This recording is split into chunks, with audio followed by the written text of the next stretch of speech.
what to do. Only the suits, only the people who have all the money, they're the ones who can determine what happens. No, our bill is for the people. And you're gonna find this out. I don't represent the people, the fuck I don't.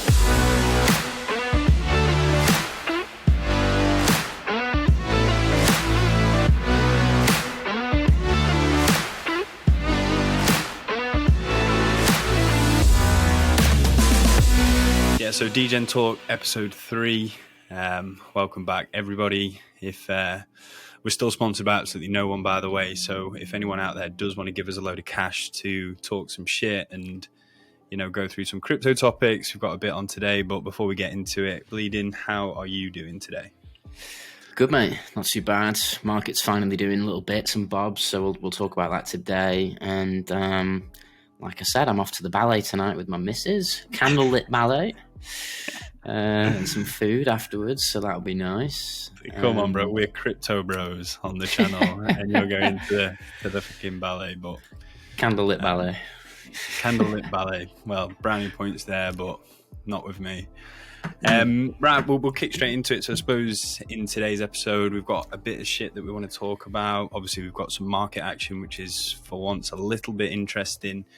There's a few topics I want to look at as well. We've got airdrop season. For some reason, you know, projects are actually making some money. We've got some funny stuff as well that I want to touch on. Bitboy being one of them. Razzle Calm, for anyone who has or hasn't heard the story, you need to hear that one. A few more degenerate things. Let's look at a bit of inflation, see what the markets are doing. And I just want to follow up on Mango Markets that we spoke about last week because, that got even more interesting. So that's on the agenda today. What do you want to hit up first? Oh, well, I think maybe we kick off with, you know, the crypto god himself, Bitboy, because for anyone who didn't see it, our friend Bitboy, I say that, he had a bit of an outburst at the weekend. Maybe we get the clip up for everyone to have a look at if you haven't seen it. What did you make of it? Ridiculous? Yeah, it was mental. For anyone that's not seen, he obviously went absolutely crazy on one of the live streams that he does for like an hour and a half, but just absolutely blew a gasket. Talking about SBF, poor Brian Adams got roped in and called a douche and got absolutely dissed for his glasses. But it all kind of kicked off. Shall I share the tweet where it kind of kicked off? Yeah, have you got the video? I've got it here, if not. Oh, I've got the video, but let's kind of look at the tweet first, because that maybe just gives it a little bit of context. Get it up. Let's have a look. So, SBF tweeted out some thoughts on crypto regulation, a whole kind of document there, which I've not even really bothered to go through, to be honest. Probably should, but leave that for a later date. And then Bitboy just came in with a "Hope you're ready, bud," which I thought was quite just super aggressive straight away. Yeah, I don't know what he's threatening SBF for, but there we go. And then SBF came in and have fun shilling Nance. Is that Nance or Nancy? Nonce for all I know. And it just kind of escalated a little bit from there. Then Bitboy came in. Big words coming from someone who literally used VC money to pump up Solana. People see through you. You're a liar and you know it. Don't worry, our bill is going public soon, and then I can tell the whole story. Your policy team held us up and then tried to steal our backers. They kind of have a few back and forths. You know, Ryan Adams, bless his soul, just kind of decided it'd dip into that. Dear Lord, any lawmakers or audits regarding this tweet, just know Bitboy doesn't represent us either. Oof. And then, Bitboy really didn't like that. So what's the background here? SBF's trying to push through some regulation. I think it's an interesting one, SBF, because for anyone who doesn't know, Sam Bankman-Fried, he's a bit of a beast. You know, he founded FTX, founded Alameda, multi-billionaire personally and throughout all his companies. So he's a bit of a demigod within the space, but hasn't been shy to, maybe wrecking a bit of retail. And, I think people have split opinions on him, even if he is a bit of a genius. So I think kind of what Bitboy's getting at is around the fact that, I'm sure he's saying one thing on the face of it, and then probably working with lawmakers, maybe not quite following the ethos of crypto. Whether that's true or not, obviously, probably down to opinion more than anything. But I think that's kind of where it all come from. But obviously, Bitboy, YouTuber, blew up in the bull run from 1,000 subs to 1 million subs. Like, fair play to him. Very much a retail kind of shiller, maybe trapper. Who knows? Not my words. This is just obviously kind of opinions out there. So that's kind of the context between, these two titans as such. I'm kind of torn, to be honest. The bill, I had a look at what some of the concerns were, and again, Ryan Adams, bless his soul. He's one of the guys from the Bankless podcast. For anyone who doesn't know. Yeah, I like the guy. I don't mind him at all. He kind of came in and did highlight a few issues. DeFi, it's apparently not very DeFi friendly. OFA, CED, I don't even know what that means. You're saying on-chain freezes should be normal. You're saying DeFi front ends to register as a broker-dealer. I think the legislation that was put forward just seemed a little bit restrictive for innovation and DeFi as a whole.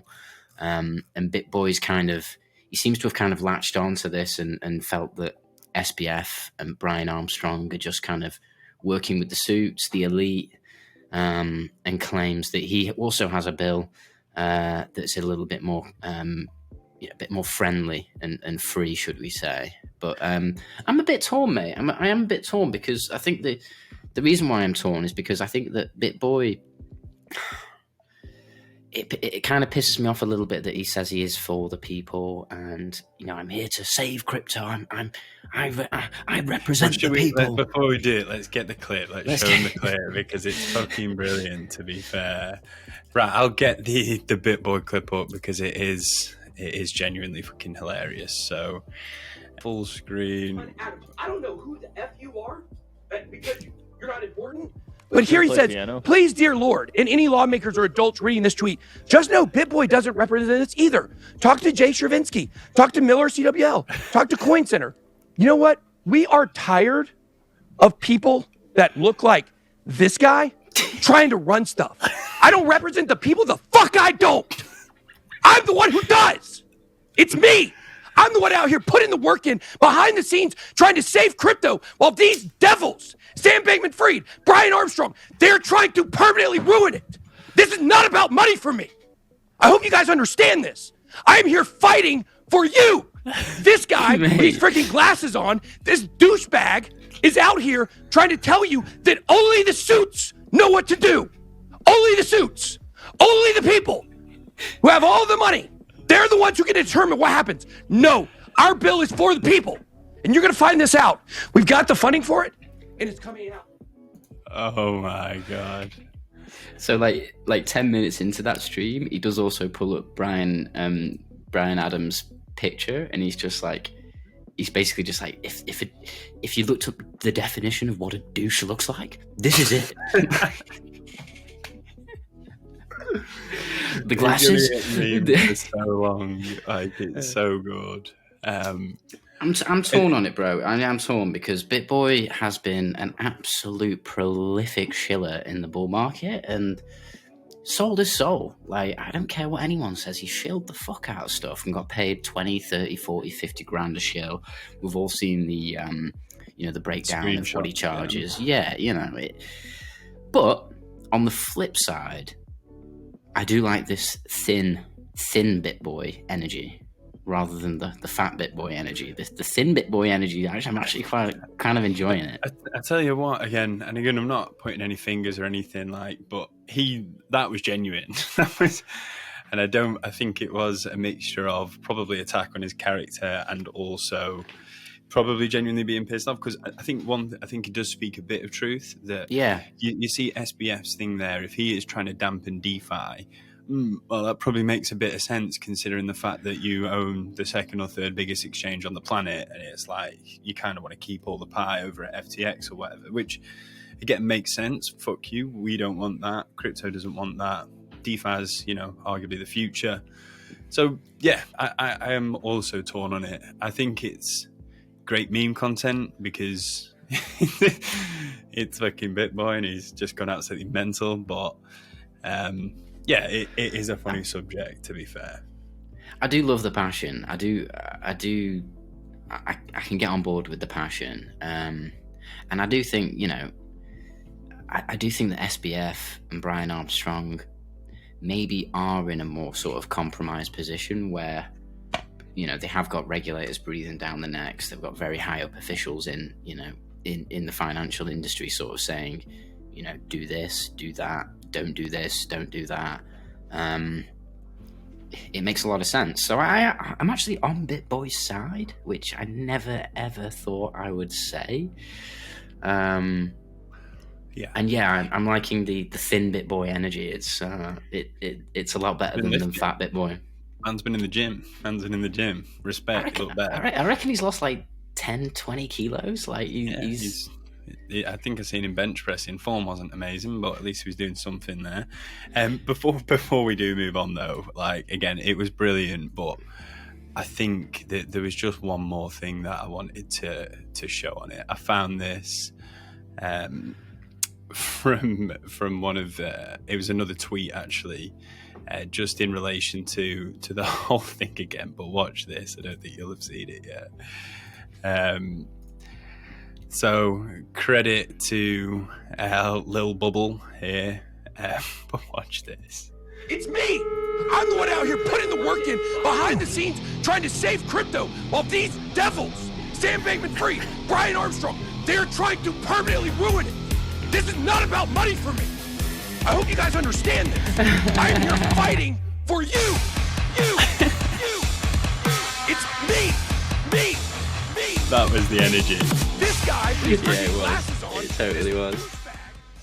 Mate, the desk and like the mic, the way he grabs the microphone, he's absolutely pumped.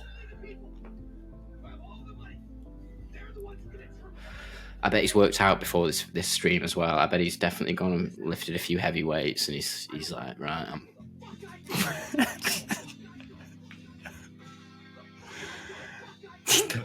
the fuck I won't.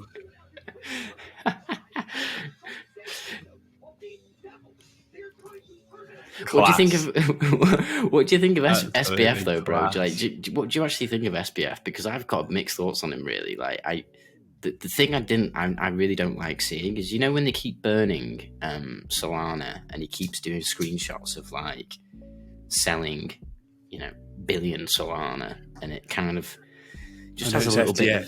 It's the FTX token, FTT, yeah. Oh, is it FTT? Sorry, yeah. Yeah, sure. Keeps doing those posts, and I keep seeing it. I'm just like, I just feel like he's trying to entice retail in a little bit. I'm pretty sure something a little bit naughty is going on there. Again, we don't know what we're talking about. Not financial advice. This is just an opinion. But yeah, I'm pretty certain when Elon said Doge is going to 1 million, he got in trouble with the SEC and whatever. So I'm pretty certain you shouldn't. If you are buying and burning your own token, then maybe you should be doing it on the sly, not publicly trying to pump it. Well, it's kind of it's equivalent to a stock buyback, but he's broadcasting it to everyone. It's a little bit. I'm just not sure about it, man. But yeah, like in the Bitboy energy. Yeah, same. And I think Twitter has kind of the same outlook here. Don't get me wrong. I think Bitboy might be on the right side of the argument. Time will tell. We'll see. But it's just a funny meme, really, as much as anything, isn't it? Thoughts go out to Brian Adams for getting absolutely right. Ryan Adams for getting absolutely taken to the cleaners. Yeah, just getting slammed for the best part of a gentle comment, but I still like you, Ryan. Don't worry. Yeah, he went harder on Ryan than he did FTX. Yeah, he did. He absolutely did.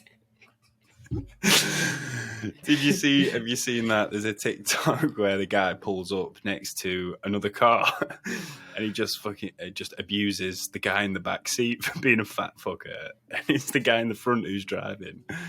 Oh, I should get it up, but it's the same energy. Right, that was pretty funny, but let's move on. Let's talk about crypto. Should we move on? You're balls deep in airdrops, aren't you, mate? But I'm a little bit not new to it. I'm just very lazy with it. But a little bit green, aren't you? Yeah, you don't. Yeah, I'm not great. I'm not great, but spit us some alpha on some airdrops. I think it's an interesting one, airdrops. For some reason now, if you're in crypto Twitter, you've probably seen it. Every other thread is talking about airdrops and stuff. And if anyone's new to crypto, airdrops effectively protocols that haven't launched a token yet. A good way for getting users onboarded straight away and getting some activity while it's kind of starting off is by rewarding early users with airdrop tokens. So you don't have to buy them; you just get them put in your wallet. No one ever knows how much it's worth, but for the people who supported the project early on, pushed it forward, that's kind of their reward. And on the flip side, the rumors of it, I think, are pretty good for getting people going on a new project, right? We've seen it work time and time again. But before we go into it, I suppose there was a few. So Uniswap, the first one I ever heard of, I say ever, but the first one in the last bull run was Uniswap. And I was pretty scared shitless of DeFi because, MetaMask, you just thought you were going to instantly get hacked. Anyone who even did a single interaction with Uniswap got 400 Uni tokens at the top. That was worth $20,000. So just for one trade. And it makes a lot of sense. We saw DYDX, some of their top users got airdropped over $100,000. ENS was another one. So all of these .eth things, if you minted one of them, many of their airdrops was worth 50K plus. And sometimes it's three. Did you say 100K? Did he DYDX? DYDX. Some people got over 100K. Bro, I was going to ask you if you feel that confident you can clear six figures in a year solely focusing on airdrops, and I guess that kind of answers the question in the right kind of market conditions. I think it's quite difficult now because you've got to imagine these were probably worth more when people weren't all over it. I think projects probably mitigate that for a bit now. I think it's certainly possible today. Not advocating for this because you're not supposed to do it. You shouldn't do it. It's not something I do, but people farm it, don't they?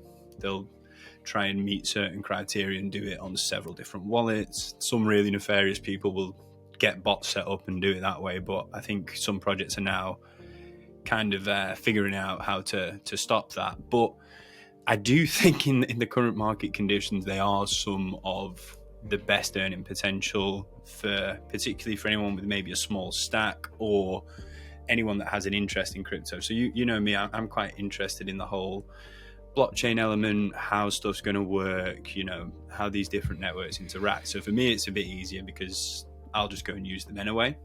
Whereas that's kind of the opposite for you, isn't it? You love a chart and you're less interested kind of at this stage in the blockchain interactions. Would that be fair? Yeah, I just see it as another. I think you have to dedicate a bit of, from what I can see on the outside anyway, you have to dedicate quite a bit of time to it. You have to know what you're doing. It's just, outside of trading, macro, podcasting, content, and managing the group, it's just a little bit brutal on time. But I think I can obviously be swayed. 6 figures in a year for not doing a whole lot is anyone's into that. Exactly. And I think they're worth it. I think what you said there is kind of right, though. I think there's got to be an element of willingness to do it. And not the issue with airdrops is, but the other side of the coin is you might put 5-6 hours into one and they don't airdrop, or the airdrop's pathetic, or you didn't hit the criteria. And this is where you kind of have to play a game of yes or no. The most recent ones, we've seen a couple. We had Aptos last week. Again, I knew they had an incentivized testnet. So when it says incentivized testnet, if a project ever says that and you meet the criteria, the incentive is the airdrop. So if you ever see that, you can do that. I didn't do that, but I minted one of the NFTs on Aptos, and they gave me 150 tokens. I sold them at $8 each. we made $1,200-$1,300, you know, in the morning and that was what? That was like, I swear that was no more than 3 or 4 minutes work, because it was just minting an NFT on the chain. You had to have the wallet, connect to the DevNet, mint the NFT. So it's small things like that where you can Jesus drop Christ, mate! Wow, you should hit me up for stuff like that. Three or 4 minutes. I posted it. I posted it in the group. I was like, do this. I'm not sure many people took me up on it. I didn't know that was going to be the airdrop, but again, it's those small interactions with it. But to kind of get back on track, Twitter's full of it, isn't it, right now? Every other thread is airdrop this, airdrop that. Yeah. And I do think it's a good thing for people to be doing. Like I said, if you've got a small stack particularly, it's a great way to turn your $300 into a few thousand into thingy, and it's a great way to build like that. But it is time consuming. You do have to learn the blockchain. It's a little more time consuming in that sense, but there's a few. I hope you've done some of these, because I've been talking about them for over a year now. We even did a YouTube video on it. You can go and check the channel probably 6 months ago, and I guarantee Bleeding here still hasn't done the airdrops. We also had Optimism airdrop a couple of months ago. That one I did do nicely out of. That was 4 or 5k. See, that was one that I tried to do, and I didn't get it. Like, a bit fuming about that one. I remember you selling a good $4,000 worth of that. It's just I think that again, it's not just one click. With that one, I used Optimism several times over several months, and that eventually was what got it me. Okay, where's the easiest place to find out about the airdrops? Like, how do you get a heads up on it, and how do you find out what's required? Like, how do you easily get the information to know what's going on? So there's a couple of things that you can do. A really easy cheat code's Twitter. Now, again, like I said, there's tons of these threads on them. Now, they're not always super accurate, but it's a good place to start. But for me, again, it requires research. You've got to look for projects that are good quality, that don't have a token, quite simply, and you think may or may not benefit from one, or there is a rumor of one. So if they don't have a token, they're a big project, they've raised loads of money, and they're a new layer 1 blockchain or a layer 2 or something, and they're probably going to benefit from one. Chances are they'll have one, and chances are there could be an airdrop, because it brings loads of people in straight away, and it gets things moving. You can acquire 100,000 users with an airdrop rumor, because people try and farm it, right? So it kicks the projects off, and it sends stuff kicking. But I would say, looking for the projects, particularly now in a bear market, look for the projects of the next bull run. So we like layer 2 scaling, Ethereum scaling solutions, new layer 1 blockchain, stuff that's raising good money. And the first place you've got to start is check the website out. Usually their Discord, there's usually a bit of chatter in there where you can kind of get a feel for it. And it just takes a bit of hustle, to be honest. I knew with all these scaling ones that they would do it because I think they'll benefit from a token. So we were doing these a year ago. That was where we're getting the activity a year ago now. But there's three which are either confirmed tokens. Well, they are more or less all confirmed. I'll pull them up on the screen because I think it'll be useful for anyone at home. There's 3 scaling ones here. You should know about these as well by now, Bleeding. We've got one that's coming out, mainnet, ZK Sync. So this one have confirmed a token. Mainnet's in a few days now. So again, what do? You bridge some funds over, you use the network, you do a few trades, away you go. The other one, again, confirmed token, Arbitrum, going to be massive, got the most TVL, so total value locked out of any layer 2 on Ethereum whatsoever. Much bigger than even Optimism. And the last one's Starkware. So these are all 3 that you can have a look at today that will have confirmed tokens. Whether they've confirmed an airdrop or not, we shall see. But yeah, hopefully that kind of makes sense to kind of dip your toe into it, Yeah, that makes sense. I'm definitely interested in in all three of those because, I've been following the projects. I know they've got a lot of activity under the hood, a lot of big sort of clients they're onboarding and working with. And yeah, I like scaling as a narrative. So I am. You need to make me do these ones, bro. So stay on my back. The other double-edged sword with an airdrop is they usually take a snapshot. So you've had to have done it before a certain date. Yeah. And they don't usually announce that. They're not going to say the snapshot's coming in 2 weeks. So everyone piles in. It's usually like the snapshot was taken 2 months ago. So yeah, the sooner the better. Get some activity on, do some trades, use it. And, we never know what the criteria is going to be for an airdrop. But from previous ones, the Uniswap was one trade. You do one trade, you make 20K. So, they're a good place to start. But I thought it was a good topic because everything's absolutely, Twitter's rife with it at the moment. So before you move on, I actually found an interesting tweet on airdrops, which I thought you might find interesting. Ayuri posted this, and he said that certain individuals are running operations billing crypto projects and netting upwards of 500k for each big airdrop. I don't know what billing is. I sound like an absolute noob, but so that's like farming. That's like bot farming. Yeah, I thought it was, but that makes sense. Talk with the whale who made millions from industrial farming of airdrops, and talking about what you said there about setting up an intricate web of wallets, making sure they don't interact with each other, and making ridiculous money. Yeah, I think Optimism did quite a good job. Again, I don't know, I can't read on chain that well, but they did quite a good job of excluding Cybled wallets. I think they got rid of like 100k wallets that they considered to be Cybles. So I think projects are becoming a bit more accustomed to it, but generally if you do it a few times, again, you may end up spending, again, to do these airdrop tasks, you usually have to spend $20, $30, $50 in gas fees. So you may end up doing that for nothing. So there's kind of a fine balance, and also the time element, like you said, is the other side of deciding whether you can be bothered to even kind of crack on with it. But for the biggies, the one we just mentioned there's a few others as well, but we'll probably do a separate video on that. For those big ones, I would do it even now. Yeah, nice. Recap them again. What were they? We've got ZK Sync, Arbitrum, and Starkware. They're probably the big three L2s that they're already raised at $1 billion valuation. So if you can get some tokens, they're probably going to be worth something. Nice.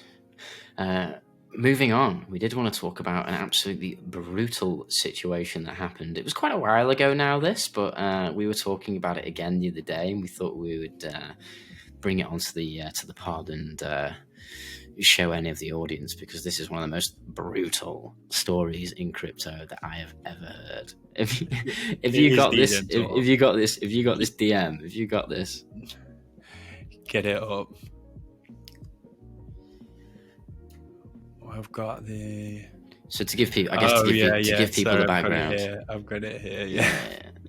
Do you want to give the background on it? This is Gold Dust. Yeah. So we've done a little TikTok on this as well. So our links in the description. We do talk about these on our TikTok as well. But similar to coinfessions that we spoke about recently, this is a tweet from to Wreck Guy. So this is a similarly, send us your confessions. How did you get wrecked? And read this. So this guy has confessed, shared an ape, so a bored ape, which I bought with my girlfriend, which we went 50-50 on. I did all the handling because she didn't understand the blockchain. She told her co-worker about it whilst he was at our house party and he asked to see it. She logged all the way into MetaMask to show him on OpenSea. He later went back, gifted it to himself since it was already logged in. The loss has caused our breakup, and I now think she might be seeing him. So this guy lost his girlfriend, 400k, and the guy who stole it is now literally shagging his missus. First question for you here. Like the tweet says, wrecked on so many levels. Yeah. What do you do in this situation? Personally. Plainly and simply, I'm not asked about the girlfriend, but there's no way I'm going through life without that bored ape. There's no way. you've got to be taking some serious measures, you know, to get that back. The thing is, he knows who the guy is. So he knows who the guy is. Yeah, I mean, you're definitely rolling up with the squad at that point, aren't you? You're like, you're definitely rolling up with the squad. Like, look, boys, I'll sort you a grand each. Like, yeah, I need some serious help here. You got to be willing to get your hands a bit dirty. That would kill me, mate. Yeah, that would absolutely kill me. Like I say, that the heartbreak there doesn't come from the bird. She was obviously no good, but mate, fuck her. I don't give a shit about her, mate. Fuck that. The bored ape, mate. The disrespect from the guy who did it is pretty wild as well. Mate, imagine. So that's good point. Imagine being the geezer that does that.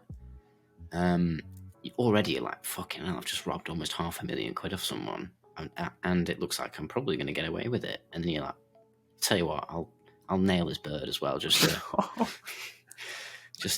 to make things a little bit more interesting for him. Like, surely at that point you're like, nah, I've kind of took it quite far already with this guy. Maybe I don't do his misses. Maybe she was the one who was keen because she, had half of her bored ape. You can get that. Surely the police can get involved in a situation like that, right? Like, you'd imagine so. It's a really funny one, isn't it? It's like, again, it's a good topic in itself. Like, what do the police actually know? Like, without kind of laws and stuff around this, I suppose it is, theft of property or whatever. But even still, it's like, what do they actually? Maybe who's to say she didn't send it to him as a gift? Do you know what I mean? It becomes hard to prove, like, I suppose, one way or another there. But yeah, that is one of the most brutal things I've read on Twitter, I think, in my life. And you can tell it's true by the way he's wrote it. I know, mate. Like, it all adds up. Yeah, there's no other answer other than, like, you've got to be turning up with the boys there, haven't you? And if you haven't got any boys, then pay for some boys. As in, you've just got to find some. Like, yeah, you have. It's a real funny one. We can't advocate anything on stream, but the guy's in trouble. Like, there's no two ways about that. Like, mate, I'd go and train at an MMA gym for like 6 months just to have the confidence to be able to be like, right, I'm doing this on my own. That is so brutal. You can't get away with that. I'd love to see like a follow-on story from that and see if anything's happened since, because I tell you what I wouldn't be doing. I probably wouldn't be tweeting into coinfessions. I'd be trying to keep all legal ties away from me, and I think as well, bro, like, why is it always, I get bored apes are expensive, but like, why is it always bored ape holders that are seeming to get rinsed for the holdings? Like, it's always bored ape holders. Any malicious transaction that is ever being signed is signed by a bored ape holder, so yeah, it's almost in their blood. It's like it's like if you hold a bored ape, you automatically become like security retarded, and you just yeah, exactly. Well, it seems so anyway. There's again countless amounts. Maybe on the flip side, it's because they're the ones everyone remembers and talks about and thinks of, and everyone's getting wrecked all the time. But yeah, I never hear I never hear about punks getting wrecked.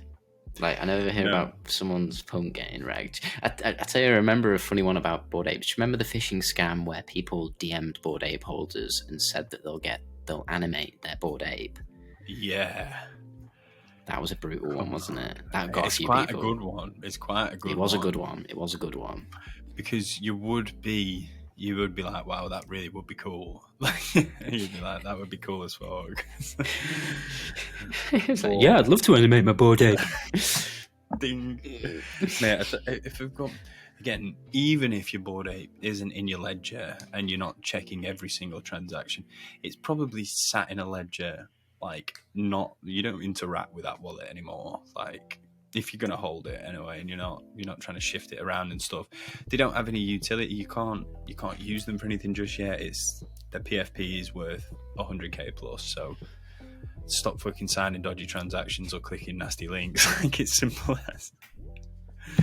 Mate, I've not been done once with that, and like I think my MetaMask must have like less than $1,000 worth of stuff in it, and even I've not been careless enough to just be like, yep, click that, allow permissions, and you just I tell you what, I think that comes from being a little more crypto native. Obviously, we've been around for a while. If you were here looking at, if you remember the 2017 crypto, that you just remember how many people got hacked anyway. If you come in, and don't get me wrong, Web3 is a lot easier to get hacked than it ever was, but I always remember the one thing about crypto is you can get scammed in the drop of a hat. So like, you don't sign dodgy shit, you don't click bad links, you avoid all phishing scams of all kinds, and you go on with your life because you're holding, you know, house deposits in stupid little places or whatever, if that's what you do, you know. So moving on, we've got Razzle Khan to talk about, which I think is such a great crypto story and topic. I don't feel like it's had enough attention and press, but I did read while I was researching this topic that they're actually Hulu is going to produce a movie or a short series on this story. Hulu? Yeah, but it's going to be the actress that's going to be playing Razzle Khan's actually quite a big time actress. I can't remember her name, but that'll be coming out next year, I believe. Not that big then. No, well, no, she was, but you know, female actresses. You know, I can name 5. I know I can't name song lyrics or anything to save my life, but yeah, you've got the inside scoop on this. You've done a nice little TikTok on this as well, haven't you? Yeah, I did a little bit of short form content on this one. Definitely one of my favorite stories in crypto. And for anyone listening, a brief summary of the story of Razzle Khan. 120,000 Bitcoin went missing in 2016 from Bitfinex, so a pretty ruthless big hack at the time. You know, $70 million. $70 million it was worth at the time.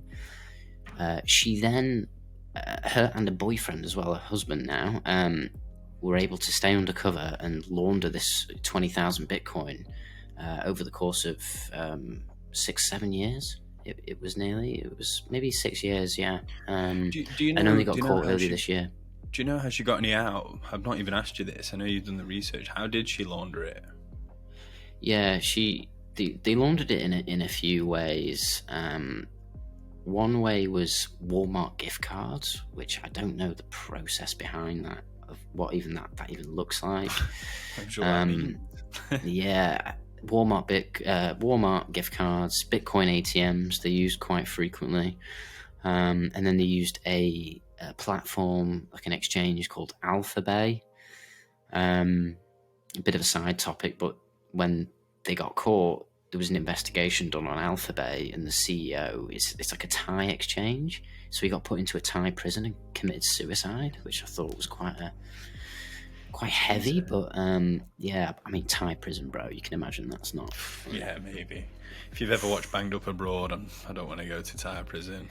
Yeah, mate, fighting some like proper like Thai kickboxer for a bag of rice. Yeah, you're in trouble. No, not a nice place. So he committed suicide. So that was quite a brutal one. But I guess the main reason why the story is so crazy is because the character she was and what was out there online, because it's very different to any normal hacker where, you know, you steal billions of dollars, you'll never hear or see from that person ever again. But Razzle Khan lived a life on the internet, and the rap videos that she did, you know, Razzle Khan's her stage name, her real name's Heather Morgan, but Razzle Khan's her rap name, and she put some hilarious and I mean hilarious videos out there. Have you got a video we can share now of Razzle Khan? I've got a little one for us here. So not just of a rap, I'm sure we could pull it up. I've got a TikTok. Oh yeah, that'll be just as good. I've got a TikTok. There was one in particular I wanted to play. It was funny. I don't know if you've seen this, but I'll play this one. So this is a TikTok. This is Razzle Khan, quite an eccentric individual, that you may be able to see. But this one, I think just was just one of the funniest. Let's just play. what I'm saying. Wow. Literally the size of my hand. Or you want to do this. Okay. Why? Why? It's Razzle Fun B-roll. See, you don't understand. This is my commentary on social media and how fucking superficial and consumer is our society. Why don't you try a pancake? I just thought that. Yeah. Bro, I mean, you know, the rap, that just kind of, yeah, she does those weird faces. You know, I can share the rap one as well. I'll share the... If you've got the rap, give it us. Yeah, Let's see it. I can share it with the audio. Yeah, she's in. It's just pretty eccentric to say the least. This song is for the entrepreneurs and hackers, all the misfits and smart slackers. Russell Khan, the Versace better win. Come real far, but don't know where I'm headed. Motherfucking crocodile of Wall Street. Silver on my fingers and boots on my feet. Always be a goat. I mean, if I don't know what's eccentric, like that just screams eccentric as fuck, mate. Hey, and so she stole 120k BTC. Yeah, 120,000 Bitcoin.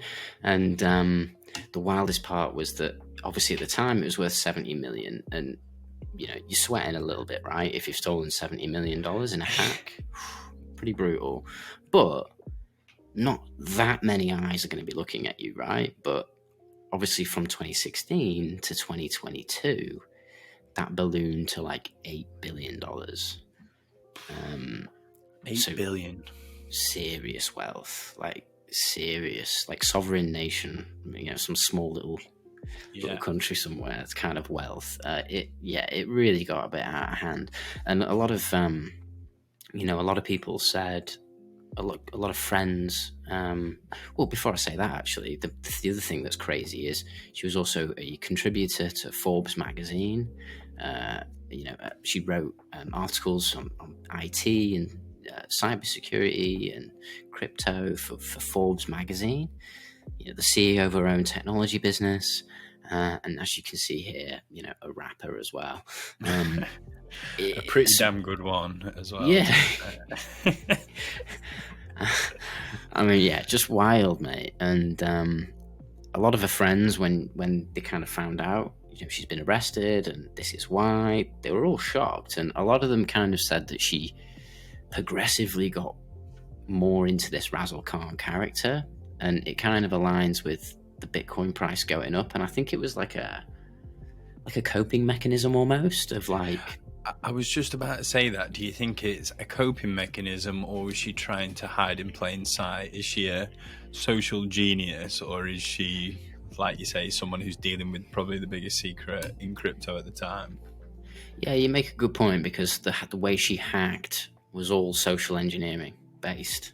So there could be an element of, yeah, she socially was just a genius, and she thought, you know, hiding in plain sight was the best thing, and maybe it was for that period of time. But I think I lean more towards it being a coping mechanism, just because I can kind of imagine.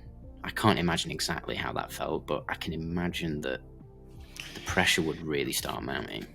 Sure. When your crypto bags start going up a bit too heavy, you start having that double-edged sword, don't you? Of I'm making gains, but I'm also holding sometimes a decent amount. So it really is bizarre. And I suppose it's a funny one. That this is the beauty and the danger of crypto. Is it's hard to she couldn't launder that. You know, if you had over $8 billion worth in Bitcoin, how are you laundering it? I think like I was saying then, I think I'm probably, it's a really difficult one. I'm either trying to make a deal with some sort of nation where I'm like someone, you know, like Puerto Rico or Singapore or somewhere that, you know, maybe aren't going to have an extradition to the US over it or something like that. Or, well, I think I would have, it's a funny one. Would you, like you said before, if you get to $8 billion, every eye in the planet is watching your wallet. Whereas, how much of a knob would you have felt selling 120k BTC at $600? Like you'd forever also feel a bit wild about it. I think I'd try and make a deal with the nation though, or something like that. But again, you're opening yourself up. They just on that, they did try and flee to Russia. Like they had Russian passports or Ukrainian passports, I think it was. Or this is before the war happened, obviously. So that would have been a bit of a stinker, wouldn't it? Yeah, they'd probably emigrating to then, aren't they? emigrating to the Ukraine and then war kicking off would have been bad. But yeah, they tried to emigrate, but the authorities managed to find them just in time. I just don't understand why they had like the full lot in like one big wallet.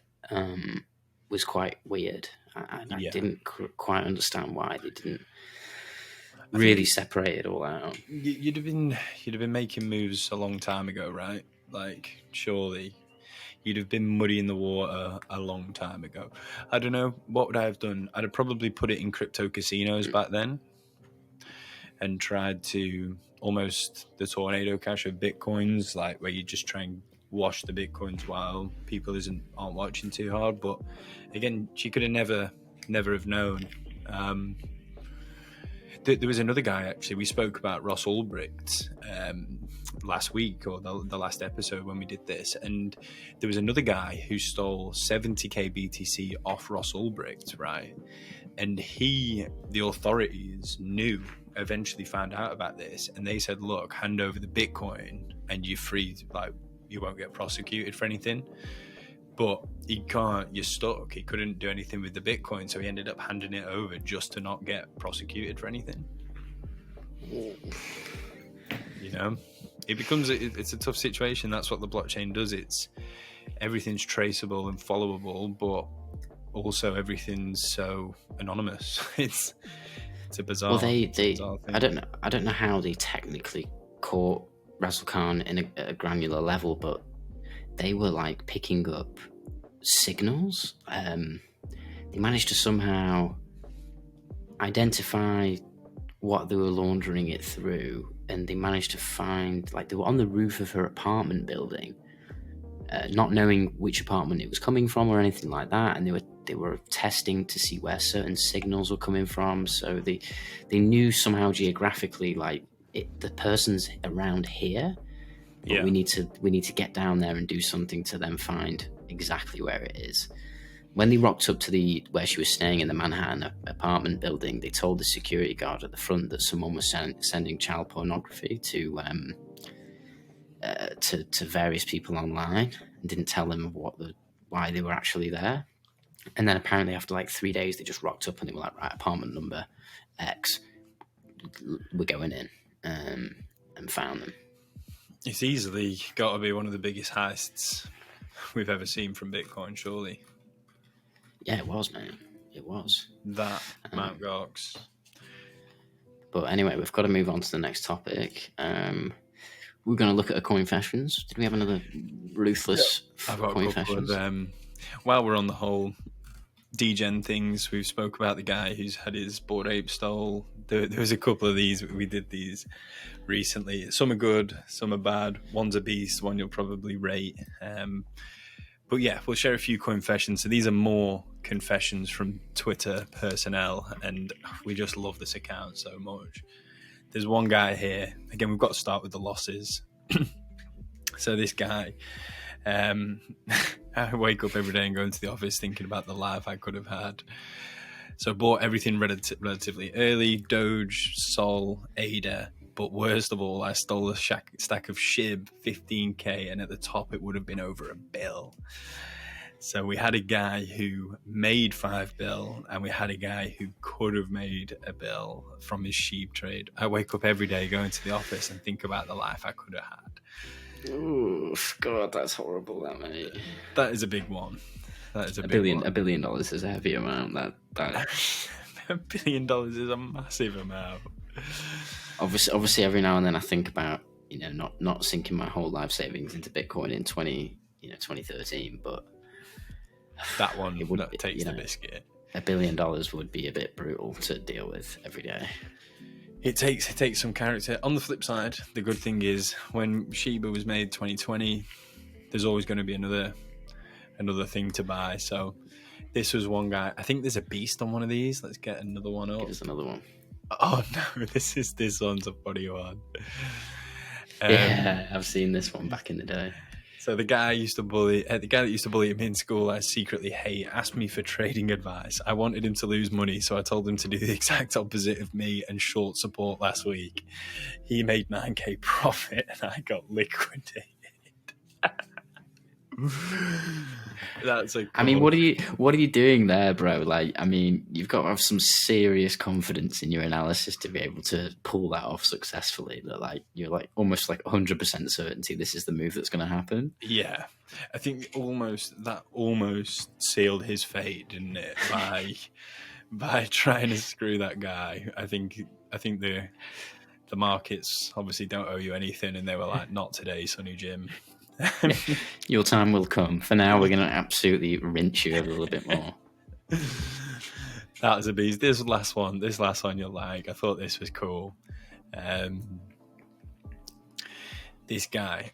So this was July the 4th, remember. I have around $120 million worth of crypto. I trade with size on Binance and actively share my trade with Anons. None of my family or friends know I've made it at all. 120 mil.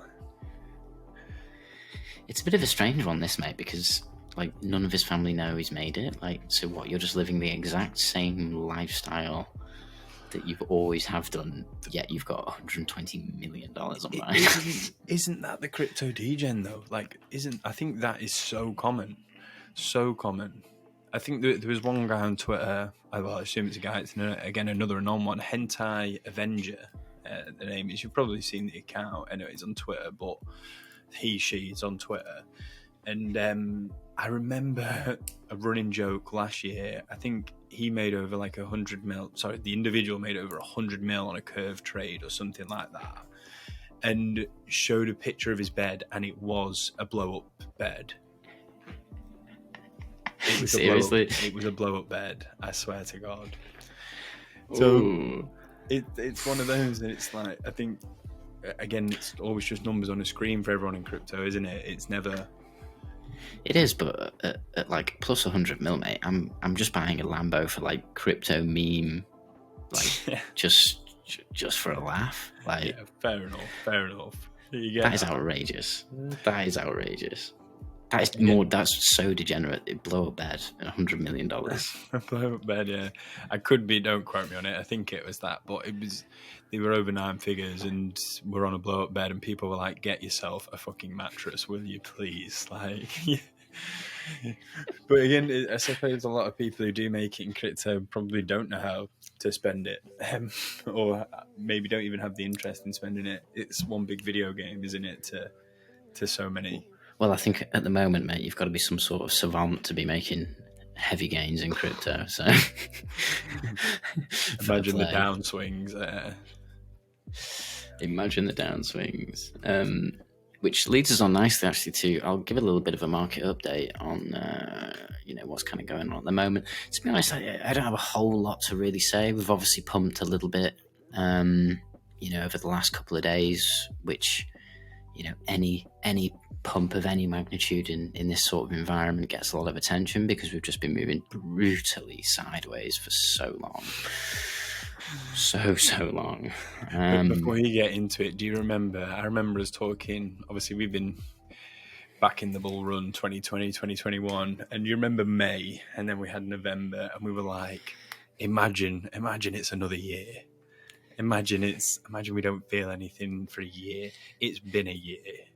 Yeah, mate. I remember May and being like, imagine if it just did this for like 6-7 months. Yeah. And this is exactly what we've got at the moment. And then we got lulled in with that double top in November. And then it was like, okay, surely it breaks. It didn't break. And it's been a year. Yeah, it's been pretty savage. I mean, for me at the minute, I think I can see that a lot of people, on Twitter, YouTube, bullish, getting bullish now. We've broken out. For me at the minute, it's not there for me at the moment. the S&P, the SPX is pretty much top of the range at the minute. And we've seen this so many times during this recent bear cycle. Top of range, we start getting bullish, pivot, everything it's just been the same every time, which has made it pretty easy to short, which has been great. But yeah, and I'm not really seeing much different here. I'm really looking for like a change in the regime, a change in sentiment. And if you just look at this here, I think this highlights it pretty nicely. In the regime shift that I'm looking to change, every time we've peaked, we've had the long and short ratio go into negative red territory here. Not negative, but red. Yeah. This peak here, red. This peak here, red, red, red. Every single time, without fail, we've gone into this territory here, and this is exactly where we are again here. So I'm looking for a regime shift. If this was a bull market, this wouldn't be going into the red here. We'd have a lot more people excited and confident on the price moving further for a sustained amount of time. But for the time being, we're just seeing the same script. And then if I look over at crypto quant, we've got the total inflow for derivatives exchanges and total inflow for spot exchanges. And this is outflows. Ignore that spike. It was just an internal transfer. But again, same thing. We've had this every time. A pump that was driven by perps as well, by the way, not spot. Pump driven by perps and then spikes in spot selling. So for me, there's not been a change in the I guess the sentiment. It's not changed. We're still in the same regime. So until I see that change, which could happen quickly, it could happen within a week, it could happen within a few days, I still remain bearish. So that's pretty much kind of what I'm looking for. I think it sounds obviously reasonable. Again, you can kind of feel when stuff starts to shift a little bit. I think you're right with sentiment particularly, and what has when you've felt a bull run, there's got to be a little bit of a perfect storm. Stuff starts to come together when Powell's still gonna do what he wants to do in a month or two's time, whenever that next chat is. We're still seeing macro in a bit of in a terrible situation. So what do you think? Bear market rally? At the moment, yeah. Yeah, at the moment, there's a few signs that suggest it's different. This time is a little bit different to the previous bear market rallies, which have all been built on liquidating shorts. Everyone going super max short at the bottom, and then we just rip that, and that sends us higher. Yeah, and then people jump on, and then we go back down. We're not quite getting that at the moment, so there has been a little bit of a change in behavior, but crypto, no change. So there just needs to be a little bit more time and patience, I think, before you start saying, now's the time to DCA, now's the time to start buying. It's just, no. Maybe give it a little bit of time, wait for that regime shift to change, and then maybe jump in. I also had a funny story about a Bitcoin mining company, Core Scientific. They've got the largest hash rate on the entire network. I've got a little article here that I can just bring up briefly. But yeah, Core Scientific bankrupt. Like, they literally came out the other day and said that they might not have the money to be able to pay their loans due in October and November. Here's the funny thing that I just thought was hilarious. Core Scientific holds 24 Bitcoins. 24, mate.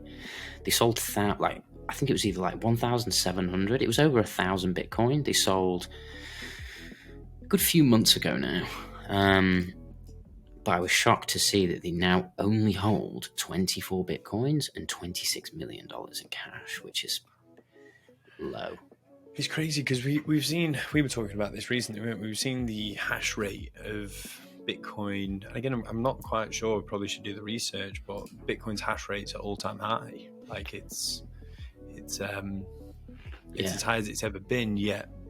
And that usually it usually correlates with the more people that are mining, the harder it is to mine because the competition's higher, but the prices are still low. It's a funny dynamic. I'm not quite sure how it's to do with it's to do with equipment. Like a lot of the equipment's been leveled up. recently. Right. So a lot of the more advanced miners have been able to really level up their equipment, which has increased the hash rate. And at the same time, we've obviously had declining prices. So it's that classic case of, the weak are going to get pushed out and only the strong will remain. The good thing for the network is that that's positive. That's positive. Yeah. Makes Bitcoin more secure.